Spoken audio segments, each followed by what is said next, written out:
Hello everyone, my name is Cherry and welcome back to my channel Cherry on the Cake.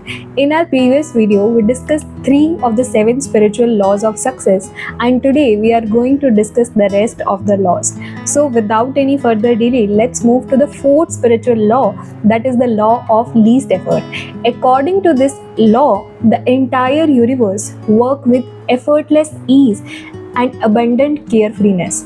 If you observe the nature around you, you will observe that fishes don't try to swim, they just swim. The birds don't try to fly, they just fly. The fruits, or we can say plants, don't try to bloom, they just bloom.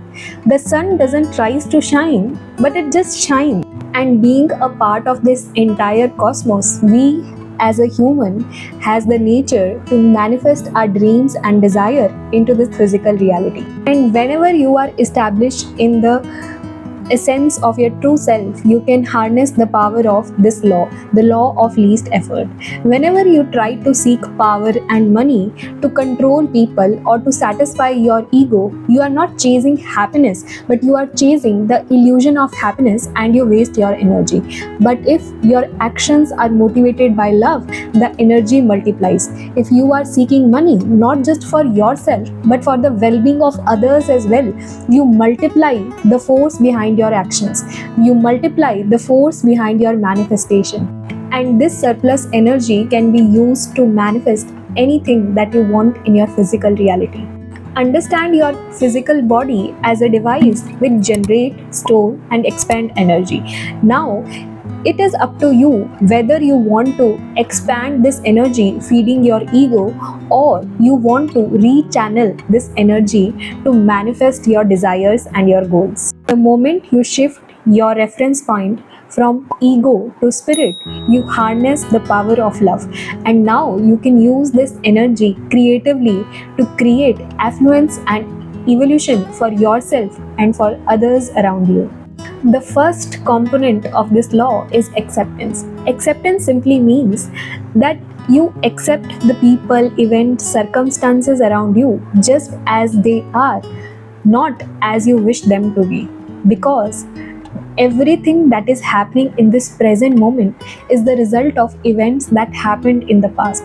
And if you are struggling against this moment, you are struggling against the entire universe. Make a commitment that from now onwards, I will not struggle against this moment and the entire cosmos. I will accept this moment with my whole heart. It does not matter whether it is good or bad, I will accept them. Because whenever you are frustrated by any person or any event, you are not reacting to that person, you are reacting to your feelings. And these are your feelings, and your feelings are not someone else's fault. The moment you understand this completely, you can move to the second component, that is taking responsibility. Now, taking responsibility does not mean blaming anyone or blaming yourself. Responsibility is nothing but the ability to have a creative response to a situation as it is now.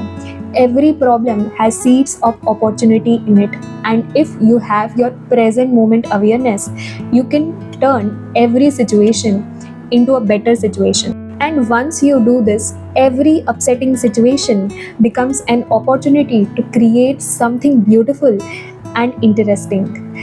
Every tormentor in your life will turn into a teacher, because reality is nothing, just an interpretation. The moment you change the interpretation, your reality changes. No matter what kind of relationship you have attracted in your life, all these relationships are there for a reason. There is a hidden meaning behind every relationship, and this hidden meaning is serving your own evolution. The third component of this law is defenselessness. That means you relinquish the needs to persuade others to your viewpoint. When you observe people around you, you will notice that 90% of them waste their energy to persuade others to their viewpoint. They are forcing their viewpoints on others. But if you stop doing this, you can have access to enormous amount of energy. It is up to you whether you want to be an oak that stands rigid, that cracks and collapses in the storm, or you want to be a reed that stays flexible and can survive and thrive even in storms. When you follow these three components, you will feel joy and freedom inside you. And with this joy and freedom, you will know that you can create anything in your physical universe. You are not creating anything from anxiety or fear, but you are creating things with joy and freedom. Now, your desire flows with the desire of the entire cosmos. And if you follow these three components, you are established in the present. The author says the past is history, the future is mystery, and this moment is a gift. That is why it is termed as a present. To put this law into practice, you have to keep three things in mind. First, you will accept every situation, every person as it is, and you will no longer fight against the entire cosmos. Second thing, you will take responsibility for everything that is happening in your life without blaming yourself and the people around you. And third thing is defenselessness. You will be established in defenselessness and allow others to have their viewpoints. Now let's move to the fifth spiritual law, that is the law of intention and desire.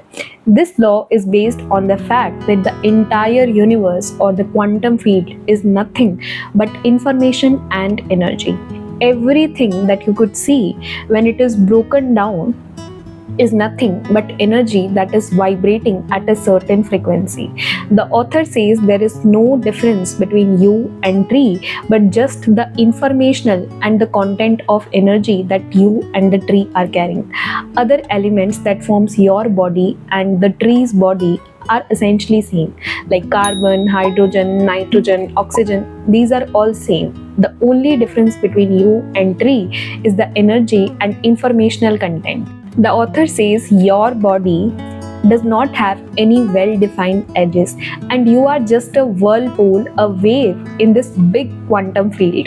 Due to this highly advanced nervous system, we can not only be aware of the informational and energy content of our physical bodies, we can also change the content of it.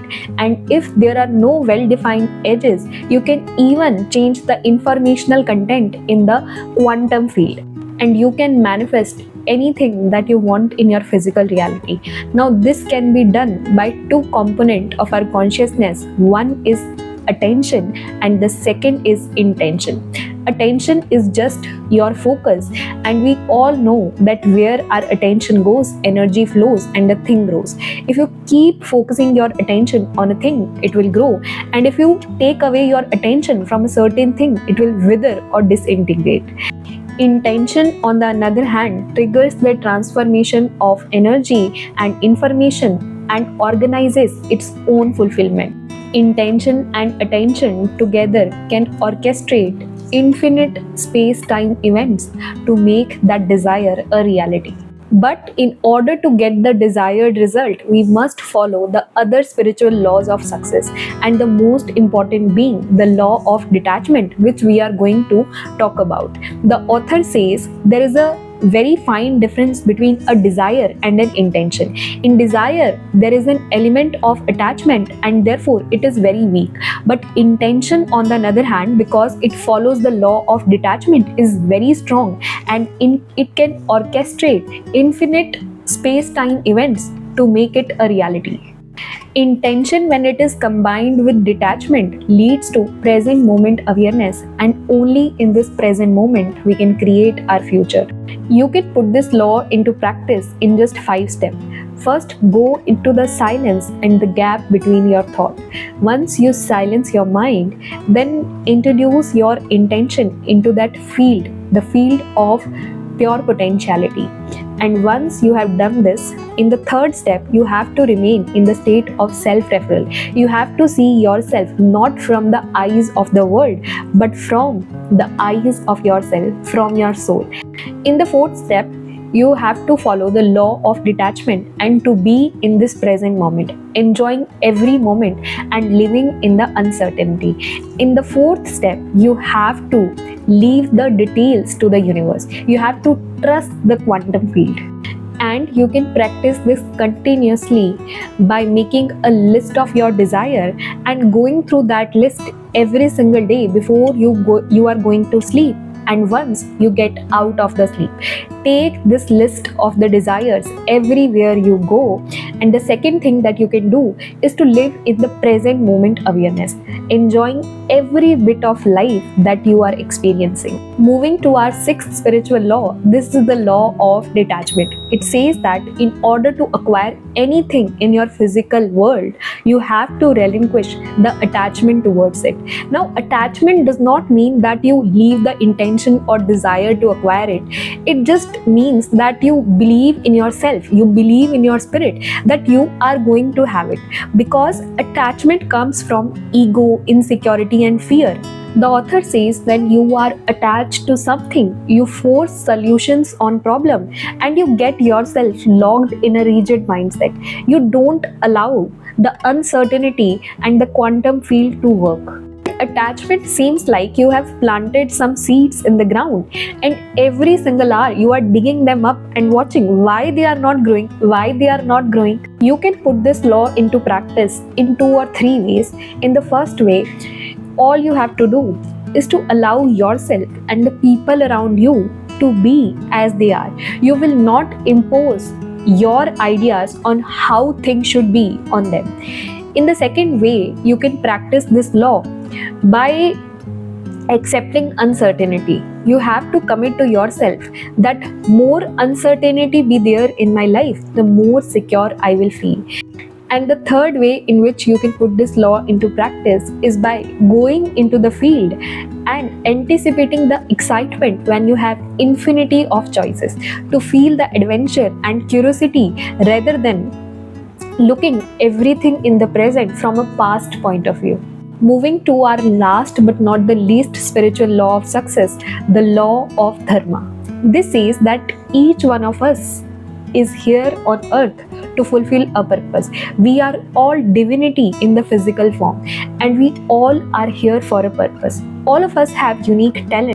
The author says that when we discover this purpose and we start questioning ourselves that how I can use this purpose to serve others, we can create infinite amount of wealth and affluence for us and others as well. There are 3 components to this law. The first component is recognizing that unique essence that we have, recognizing that unique quality that is ingrained in us. And once we have identified that, we can move to the second component, that how we can use this unique thing that we have in ourselves to express it in the most unique way. And the third component is using this unique thing in a unique way to serve the people around us. The author suggests 3 ways in which we can put this law into practice. The first way is to be in touch with the divine that we have inside us, to have a faint attention on our heart. The second way in which we can put this law into practice is to make a list of all the unique talents we have within ourselves, and to ask ourselves that how I can uniquely express these talents. And third is to ask yourself daily how I can serve, how I can help the people around me, and see how your life changes. That's it for today's video, and if you learned anything from this video, make sure to like, share and subscribe to my channel and stay connected for more such amazing videos. Till then, bye bye.